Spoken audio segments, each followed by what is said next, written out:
Hello everyone, I am Dr. Gurpreet Singh Kochar. I am a pediatric neurologist at Clio Mother and Child Institute Ludhiana. आज हम discuss करेंगे कि paediatric neurology branch क्या है, कौन कौन से डिजीज़ या डिसऑर्डर्स के लिए आपको अपने बच्चे को पीडियाट्रिक न्यूरोलॉजिस्ट को दिखाना चाहिए। बिकॉज इट इज़ अ निश ब्रांच, बहुत सारे लोगों में अवेयरनेस नहीं है कि किस प्रॉब्लम के लिए आपको पीडियाट्रिक न्यूरोलॉजिस्ट के पास जाना चाहिए। सबसे पहली जो प्रॉब्लम हम कॉमनली ओपीडी में देखते हैं वो है एपिलेप्सी या मिर्गी। मिर्गी बच्चों में ही शुरू होती है। Around 70 to 80% epilepsy starts in childhood and rather newborn period से ही शुरू हो जाती है। बहुत सारे न्यूबॉर्न बच्चे जिनको शुगर की कमी या ऑक्सीजन की कमी हो जाती है, उनमें एपिलेप्सी होने के चांसेस काफ़ी बढ़ जाते हैं। और एपिलेप्सी सिर्फ जैसे नॉर्मल जो लोग हैं वो ये समझते हैं एपिलेप्सी सिर्फ एक गिरना और झाग आना और शरीर टाइट हो जाना, सिर्फ इसी तरह के एपिलेप्टिक फिट्स हो सकते हैं, पर ऐसा नहीं है। बहुत से एपिलेप्टिक फिट्स होते हैं जिनको हमें पहचानना बहुत ज़रूरी है, क्योंकि अगर हम जल्द इलाज नहीं शुरू करेंगे तो उसका आउटकम इतना अच्छा नहीं निकलेगा। जैसे एक बच्चा अगर एक साइड पे देख रहा है और जब आप बुला रहे हैं तो आपकी तरफ नहीं देख रहा, या बच्चा कोई झटका ले रहा है, या एक साइड के जर्क्स आ रहे हैं, तो ये भी एक मिर्गी हो सकती है। या पूरा शरीर ही बच्चा अकड़ा के जस्ट एक छोटा सा झटका लेता है, तो वो भी एक तरह की मिर्गी हो सकती है। मिर्गी को पहचानना बहुत ज़रूरी है और उसके लिए प्रॉपर ट्रीटमेंट और डायग्नोसिस के लिए सारी फैसिलिटीज़ हम Cleo mother and child institute में देते हैं। वहाँ पे उसका इलाज पूरा पॉसिबल है। दूसरा मोस्ट कॉमनली जो हम डिसऑर्डर देखते हैं वो है डेवलपमेंटल डिले। जो बच्चे देर से चलते हैं, देर से बोलते हैं, वो बच्चे, उनके बहुत सारे कारण हो सकते हैं। उन बच्चों को यहाँ पे देखा जाता है, उनका प्रॉपर डायग्नोसिस और ट्रीटमेंट किया जाता है। इन बच्चों में भी अर्ली रिकग्निशन और अर्ली इंटरवेंशन का बहुत ज़्यादा महत्व है। बिकॉज अगर हम इनको जल्दी नहीं पकड़ेंगे तो इनका आउटकम, यानी कि जो बड़े हो के इनका चलने फिरने का, बोलने का जो क्षमता है वो बहुत कम हो जाएगी।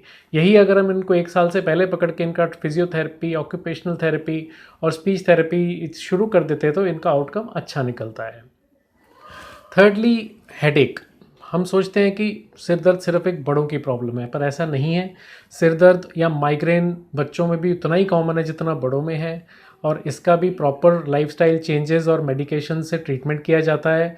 और अगर हम इसको प्रॉपरली डायग्नोज नहीं करेंगे तो हम बहुत कुछ इसमें मिस कर देते हैं और वो हेडेक एडल्टहुड में जाके बहुत सीवियर माइग्रेन जैसा बन जाता है। कुछ रेड फ्लैग्स हैं, जैसे अगर बच्चे के सिर में दर्द बहुत ज़्यादा होता है, उसको वॉमिटिंग्स लगती हैं या उसको लाइट तीखी लगती है, ऐसे में हमें कुछ टेस्ट भी कराने पड़ते हैं जैसे एमआरआई। तो इसको रिकॉग्नाइज करना बहुत ज़रूरी है। एक और कॉमन जो हम प्रॉब्लम देखते हैं वो है ऑटिज़म। आजकल ऑटिज़म का एक तरह से एपिडेमिक है। हर 100 में से एक बच्चे को कम से कम ऑटिज़म स्पेक्ट्रम डिसऑर्डर की प्रॉब्लम है। जो बच्चे देर से बोलते हैं और दूसरा वो कम्युनिकेट नहीं करते, उनको इशारे करने में प्रॉब्लम आती है। वो आई से आई कांटेक्ट नहीं बनाते हैं, जब आप बोल रहे हैं तो आपकी आवाज़ नहीं सुनते हैं, सिर्फ अपनी मस्ती में रहते हैं, हाथों को ऐसे ऐसे मूव करते रहना। उन बच्चों को ऑटिज़म की प्रॉब्लम हो सकती है। उनमें भी अर्ली रिकग्निशन और अर्ली इंटरवेंशन, जिनको हम थेरेपीज़ कहते हैं, occupational therapy, behaviour intervention techniques like ABA और हर तरह की जो थेरेपीज़ होती हैं वो हम यहाँ पे प्रोवाइड करवाते हैं। और भी कुछ इनके अलावा रेयर प्रॉब्लम्स हैं, जैसे जेनेटिक या मेटाबॉलिक प्रॉब्लम्स हैं जिनको इनबॉर्न एरर्स ऑफ मेटाबॉलिज्म बोला जाता है। उनको भी हम सारी कॉम्प्लेक्स न्यूरोलॉजिकल प्रॉब्लम्स यहाँ डायग्नोज करते हैं। ये तो प्रॉब्लम्स थी जो हम ओपीडी में देखते हैं। कुछ प्रॉब्लम्स हैं जो इन पेशेंट्स हमारे पास आते हैं, जो आईसीयू में हमारे पास आके बच्चे एडमिट होते हैं। मोस्ट कॉमनली उनमें है ब्रेन इन्फेक्शंस, जिसके कारण बच्चा बेहोशी में चला जाता है, जिसको मेनिंजाइटिस एंसेफेलाइटिस कहा जाता है। बहुत तरह का एंसेफेलाइटिस होता है, ऑटोइम्यून एंसेफेलाइटिस, इन्फेक्शियस एंसेफेलाइटिस। उसको हम हमारे 24 आवर्स हमारे यहाँ आईसीयू सर्विसेज अवेलेबल है, बच्चों को आईसीयू अलग से है, उसमें हम मैनेज करते हैं। दूसरा स्टेटस एपिलेप्टिकस, यानी कि दौरे लगातार पड़ते रहना, वो एक बहुत कॉमन प्रॉब्लम है जिसके कारण बच्चे हमारे पास दाखिल होते हैं। थर्डली, जो ट्रॉमेटिक ब्रेन इंजरी या सिर की चोट, स्पाइन की प्रॉब्लम्स, हर तरह के न्यूरोसर्जिकल ऑपरेशंस यहाँ पे हम एडवाइज़ करते हैं और करवाते हैं।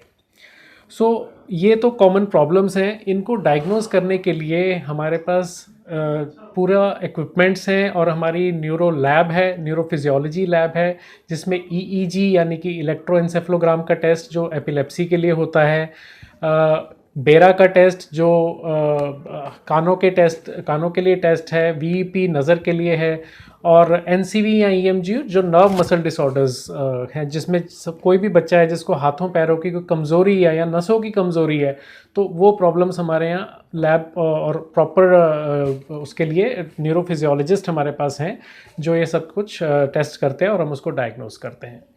24 आवर सीटी स्कैन, एमआरआई, इनकी फैसिलिटी हमारे पास अवेलेबल है। सो फ्रेंड्स, मैं ये कहना चाहता हूँ कि अर्ली रिकग्निशन, मैंने हर अपने प्रॉब्लम में यही बोला कि जितनी भी प्रॉब्लम्स हम देखते हैं उनमें अर्ली रिकग्निशन करना बहुत ज़रूरी है। अगर हम इन प्रॉब्लम्स को लेट रिकग्नाइज करेंगे तो उसके रिजल्ट अच्छे नहीं निकलेंगे। तो चाहे वो एपिलेप्सी है, चाहे वो ऑटिज़म है, हर चीज़ को जल्दी पकड़ना, उसका प्रॉपर ट्रीटमेंट करना बहुत ज़रूरी है। And if you have any queries you can write in the comments, और हमारे पास हमारे एड्रेस वगैरह नीचे है। ये हॉस्पिटल बाड़ेवाल रोड पे सिचुएटेड है लुधियाना में। आप मेरे को आके कभी भी अपना बच्चा दिखा सकते हैं। अगर आपको ये वीडियो पसंद आई है तो प्लीज़ इसको लाइक करें, और अगर आपको फ्यूचर में ऐसी अपडेट्स और चाहिए या ये जानकारी चाहिए तो प्लीज़ इस चैनल को सब्सक्राइब करें। Stay safe, stay healthy. Thank you.